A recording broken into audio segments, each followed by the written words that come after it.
graça e paz da parte do Senhor.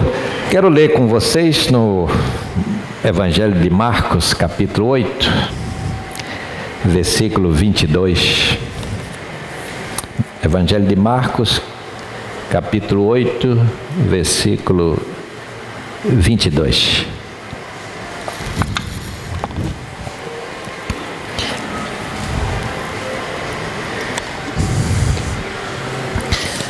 O texto diz assim: então chegaram a Betsaida e lhe trouxeram um cego, rogando-lhe que o tocasse. Jesus, tomando o cego pela mão, levou-o para fora da aldeia e, aplicando-lhe saliva aos olhos e impondo-lhe as mãos, perguntou-lhes: vês alguma coisa? Este, recobrando a vista, respondeu: vejo os homens, porque como árvore os vejo andando. Então novamente lhe pôs as mãos nos olhos, e ele, passando a ver claramente, ficou restabelecido e tudo distinguia de modo perfeito.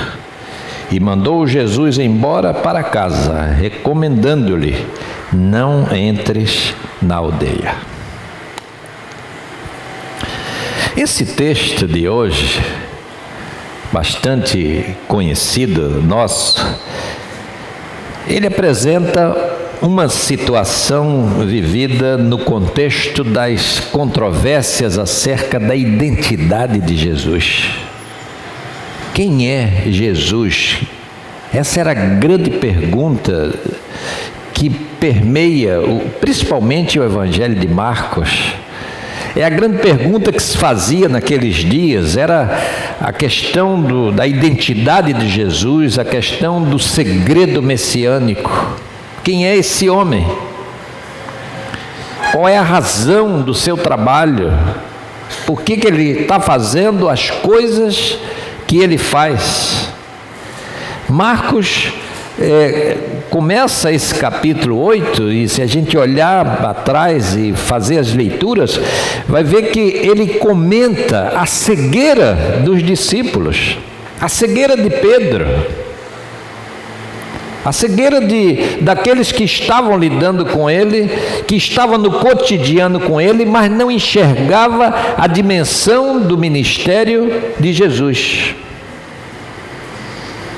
Pedro aceitava Jesus como Messias, sim, mas não como Messias sofredor. Não entendia isso. Era influenciado pela propaganda do judaísmo, dos rabinos de seu tempo, que dizia: o Messias vai vir sim, mas sofredor não. O Messias vitorioso, como aquele Messias que está declarado lá no livro apocalíptico de Daniel, que fala daquele homem que viria, mas um homem de vitória, um homem que vai levar Israel, levar o povo de Deus à vitória. Então Pedro, com essa visão, mesmo lidando com Jesus no dia a dia, e também os demais discípulos, estavam como que cegos diante dessa realidade, não enxergava nada. Não enxergava aquilo que Jesus queria que eles vissem. É por isso que esse capítulo 8, e principalmente essa experiência desse milagre que Jesus opera nesse cego, se cristaliza aqui nesses poucos versículos. A cura do cego foi uma situação difícil, como não se viu. É o único milagre que Jesus operou que foi realizado em duas etapas. Não bastou só uma situação, foi preciso que uma situação se seguisse a outra para que aquilo que Jesus queria mostrar de fato se concretizasse. Porque também igualmente difícil era a cura da cegueira dos discípulos de Jesus. Não é fácil lidar com pessoas que estão ali, parece que estão vendo a realidade, mas de fato elas não sabem interpretar a realidade. Elas não enxergam além daquilo que se vê, mas ela não tem percepção do que de fato está acontecendo. Jesus tinha feito uma longa explicação para eles a respeito do significado da cruz, porque haveria de passar por aquilo. Ele queria ajudá-los a enxergar as coisas na dimensão certa, mas a cruz provocava neles uma cegueira, no sentido de dizer assim: não, Messias sim, mas cruz não. Cruz não pode. Como é que o Messias vai para a cruz? Aquele que vai para a cruz, já dizia a lei antiga, esse é maldito. E como é que o Messias vai ser dessa maneira? E está Jesus no cotidiano, no lidar com esses homens e mulheres também, mas está Jesus tentando passar a visão correta. Marcos escreveu esse texto lá por volta dos anos 70 do primeiro século, onde a situação das comunidades cristãs que estavam emergindo, estavam surgindo, não era uma situação fácil. Havia muito sofrimento, havia muitas cruzes, havia muitas pessoas sendo martirizadas.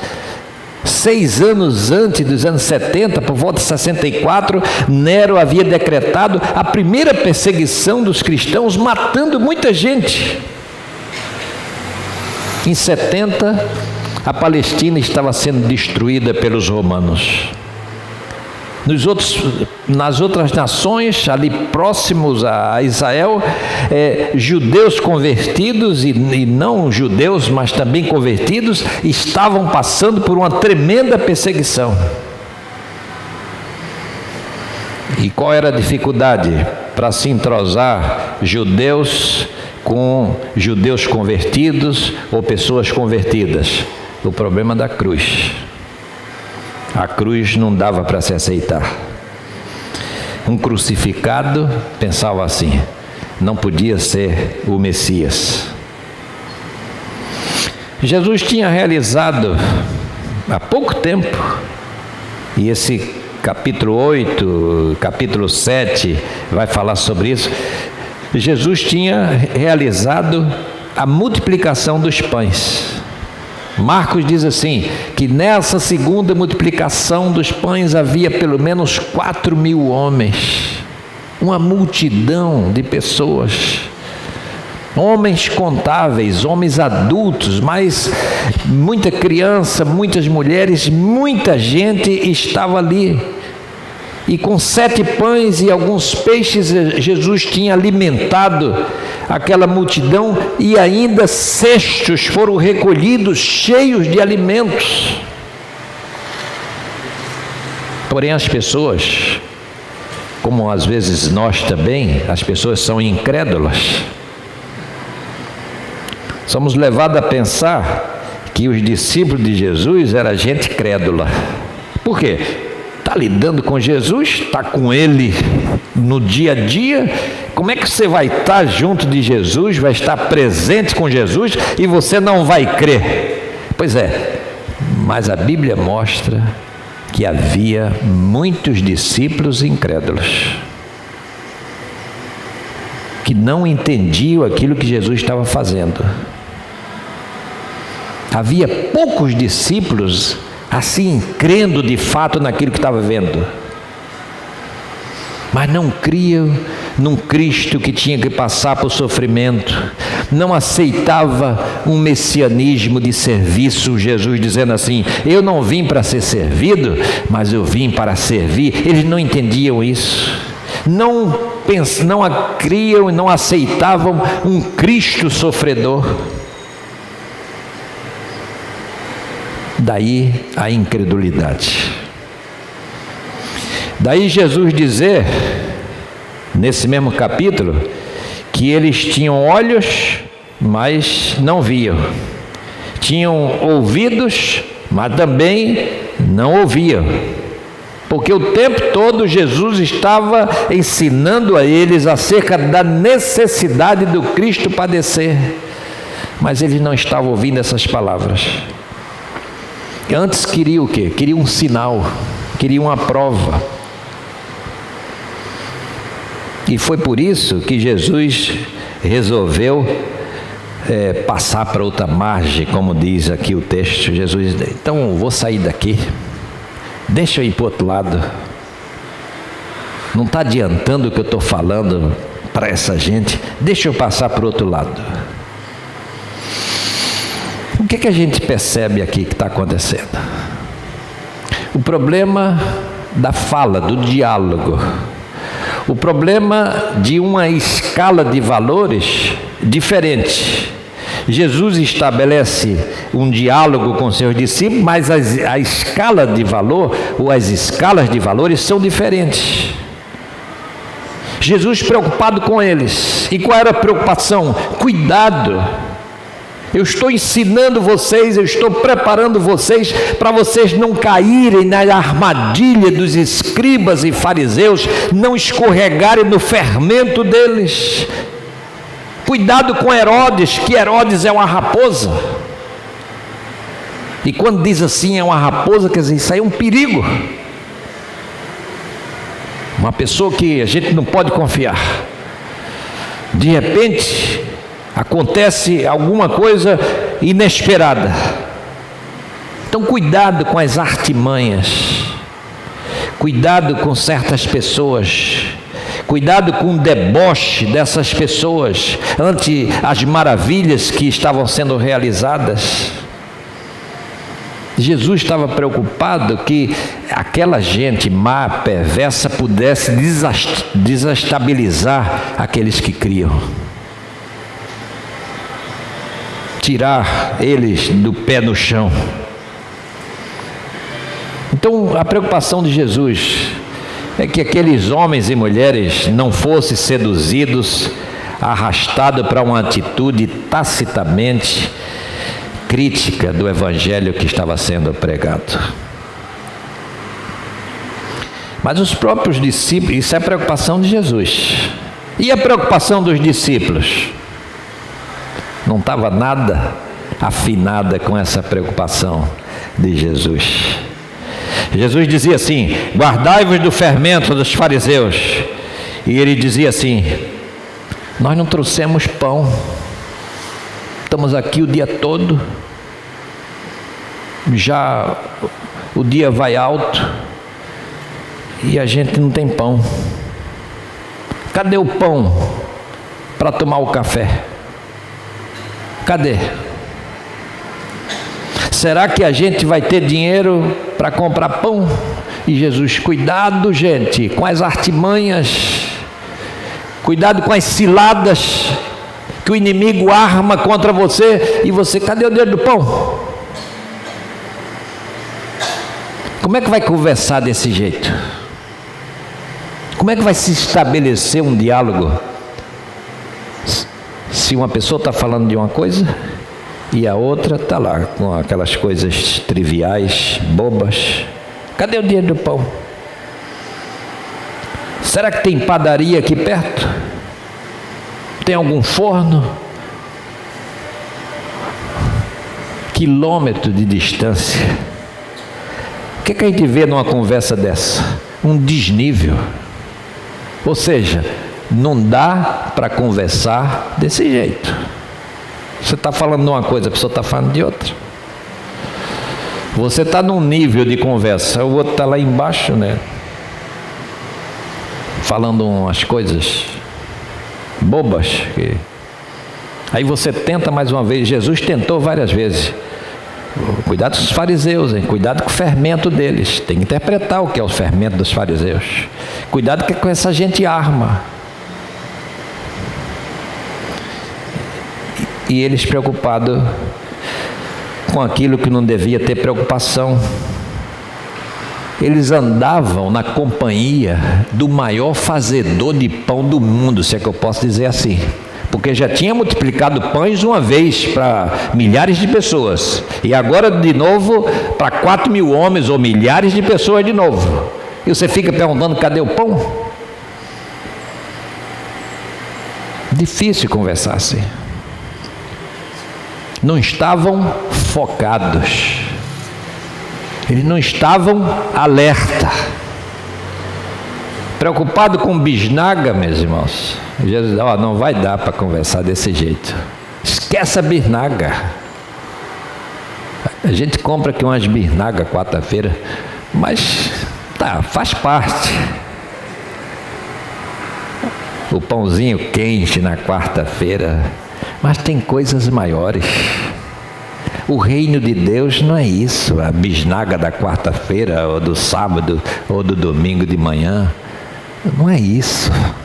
Jesus quer nos falar de coisas muito mais relevantes. Por isso que Marcos diz assim, um pouquinho atrás, no capítulo 6, no versículo 52, eles não entenderam o milagre dos pães. Não entenderam nada. Jesus multiplicou os pães e eles não entenderam nada. Passou longe aquilo que Jesus estava fazendo. Não era só pela multiplicação, mas era muito mais do que isso. E aí a gente se depara aqui com esse milagre da cura do cego.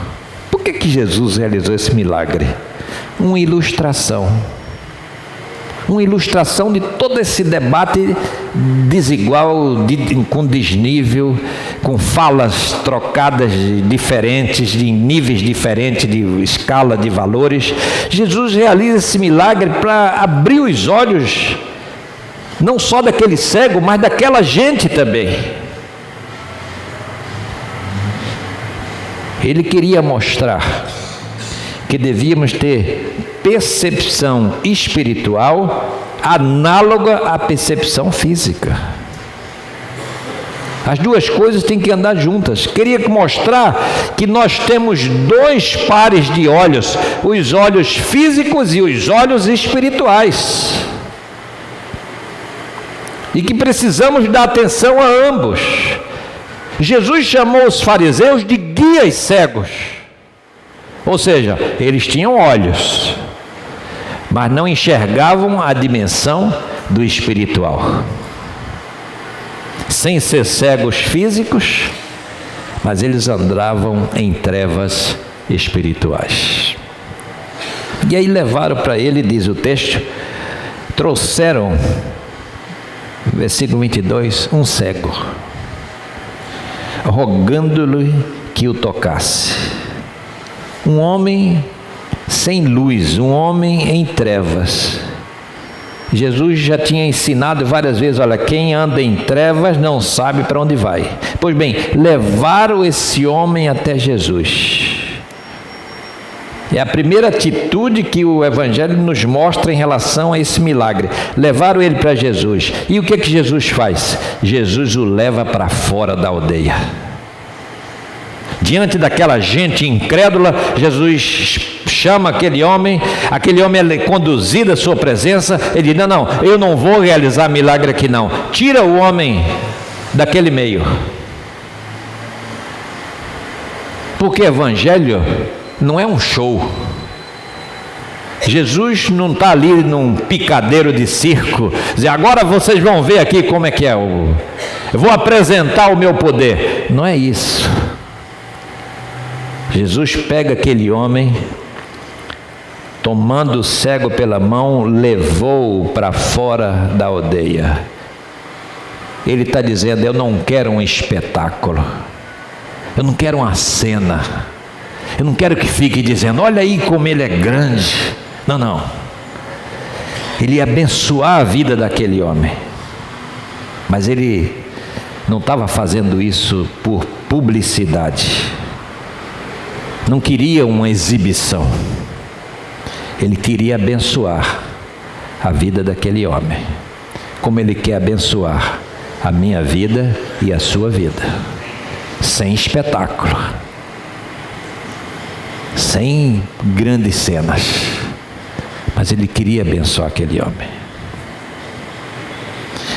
A segunda coisa que esse texto nos mostra aqui é que Jesus coloca a sua mão sobre aquele homem. sobre a cabeça daquele homem. E aí diz o texto que ele unge os olhos daquele homem com saliva, passa saliva.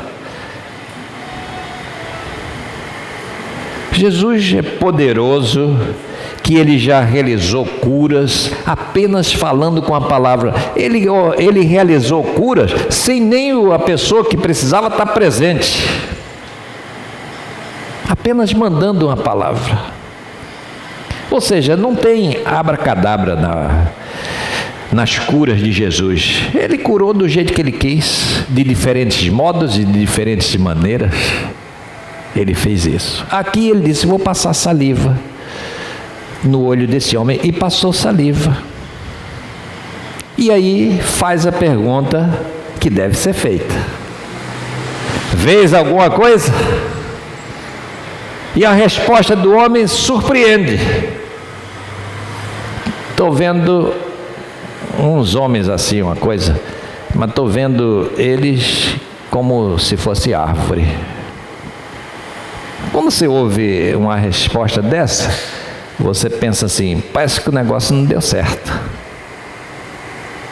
Não deu certo, porque está vendo, mas está vendo as coisas meio trocado. Ele está enxergando, mas está confundindo as coisas, confundindo pessoas com árvores. Parece que assim, está enxergando vultos. Percebemos com isso também que não era um cego de nascença. Ele já vai logo dizendo: eu estou enxergando uns homens, mas estou enxergando uns homens como se fosse árvore. Ou seja, não era um cego de nascença. Ele tem noção, ainda que não estava vendo direito, mas ele tem noção. Ele compara árvores, compara com a silhueta de pessoas, parecendo como silhuetas de árvores. Um cego de nascença jamais diria isso. E aí vem a terceira ação. Jesus torna a colocar suas mãos sobre os olhos daquele homem. E o texto diz que aí ele passou a enxergar, passando a ver claramente, ficou restabelecido e via e tudo distinguia de modo perfeito. O que isso significa? O Evangelho quer nos ensinar o seguinte: quando a graça de Deus nos alcança, acontece essa primeira unção, esse primeiro toque, que nos faz entender a revelação de Deus, nos faz ver algumas coisas, a escuridão se dissipa, a luz invade a nossa mente, aquilo que estava em trevas é afastado, e agora entra a luz. Paulo diz, quando escreve aos Coríntios, das trevas resplandecerá a luz. E Paulo sabia o que era isso. Quando ele diz das trevas resplandecerá a luz, era a própria experiência dele. Um homem cego, zeloso no judaísmo, mas cego para as coisas de Deus. Foi preciso aquela luz brilhar no caminho dele, para que ele acordasse daquela escuridão que ele estava, pensando que era um homem que via muito, e não via nada. E a luz de Deus brilhou na sua vida, e o clarão veio sobre ele, e aí ele vai ter outra dimensão da vida espiritual. Aquele cego, no primeiro toque, ele não estava mais em trevas, mas ainda não discernia as coisas direito. Precisava de um segundo toque, de uma segunda unção, para não mais confundir homens com árvores, árvores com homens, para não confundir mais pessoas com objetos, para não mais inverter valores, para dizer de cada coisa aquilo que de fato ela é. Ou seja, o primeiro problema daquele homem era com os olhos, isso é verdade. Mas o segundo problema dele era no cérebro. O primeiro problema era aqui, mas o segundo era aqui. E a obra que Jesus Cristo faz é uma obra completa. Ele faz uma obra perfeita na nossa vida. Os olhos daquele homem já estavam perfeitos, o cristalino já estava perfeito, formando as imagens, mas o cérebro daquele homem ainda estava desorganizado e não decodificava o que entrava pela retina. As imagens eram levadas ao cérebro, que por si só não processava aquilo que enxergava. Então, o segundo toque de Jesus é aquele toque para que aquele homem colocasse as coisas no seu devido lugar, na dimensão certa, para ser capaz de dizer assim: olha, gente é gente, árvore é árvore, uma mesa é uma mesa, uma cadeira é uma cadeira. Esse discernimento. Uma maçã é maçã e não é uva, e uva é uva, não é maçã. Aí você diz, mas isso é importante, isso é o fundamental. Coisa triste, irmãos, é alguém perder a razão, a capacidade de raciocinar coerentemente. Como isso é importante na vida da gente. Você ser capaz de dizer, como a gente diz popularmente, coisa com coisa. Será que eu digo coisa com coisa? Será que a gente está dizendo coisa com coisa? Agradeça a Deus por cada palavra organizada, por cada compreensão certa, por cada palavra que você diz e é colocada na hora certa ou no lugar certo, porque tem gente que não tem essa noção não. Sabe aquela pessoa que a gente diz sem noção? Sabe o que é sem noção? Não sabe o que fala, é igual esse homem aqui.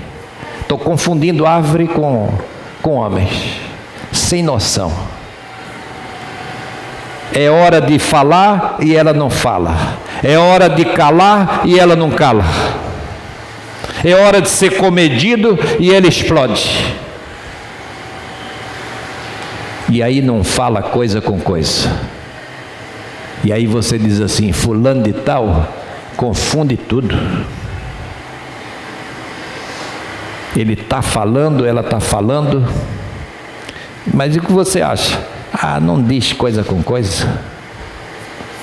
Está meio perturbado. Coisa terrível é você dizer assim de uma pessoa, olha, cuidado com fulano, ela já não diz mais coisa com coisa. É uma complicação, a cabeça dela é um desmiolado. Não fala as coisas certas. Nunca houve um tempo como esse que nós estamos vivendo, de tanta gente desmiolada, gente que pela pressão da vida, pode ser isso, pelo estresse da vida, já não bate bem da cabeça, está confusa. E sabe o que é que as pessoas fazem em relação a uma pessoa dessa? Lançam um olhar de condescendência. Coitado, deixa para lá, rapaz, ela é assim mesmo, é pirada. Não está batendo mais bem da bola, já se foi. Não leva em consideração o que ela fala não, porque olha, é muito confuso. Gente desfocada, olha assim, veio e está confundindo tudo. Aquilo é um homem ou aquilo lá é uma árvore? O que é aquilo que está lá? Que gente que não projeta as imagens direito, não tem uma leitura na dimensão certa. Gente que não vê a outra pessoa como pessoa. Eu preciso olhar para o meu próximo como uma pessoa, como alguém que deve ser alvo do meu amor. Alguém que Deus amou, que deu a sua vida por essa pessoa em Jesus Cristo, e que aquela pessoa está ali, Deus deixou ali para ser meu irmão, para ser uma pessoa. Não é um objeto, não é uma cama, não é uma mesa, não é uma árvore, não é um objeto, não é nada. É alguém, é um ser humano. Enxergar as pessoas como ser humano. Aí você diz, isso é fácil. Isso é difícil, irmãos. Isso é complicado. Gente que vê a esposa como uma empregada. Está vendo como um ser humano igual? Não. É alguém que está servindo para mim, para isso. É um filho que vê o pai e uma mãe, que o criou, que fez o que pôde, vê como um problema. Não sei o que eu faço agora do meu pai, acho que tem que internar ele, a minha mãe, acho que tem que botar no asilo. Está vendo como uma pessoa? Não, está vendo como uma árvore. Não está enxergando a pessoa na ótica do amor de Deus, da bondade de Deus e do cuidado de Deus. Enxergar como uma árvore é ver a pessoa como algo que você está doido para se livrar dela. Tomara que saia daqui. Tomara que desapareça da minha presença. Está vendo como uma pessoa? Um ser humano? Não. Está vendo como um objeto.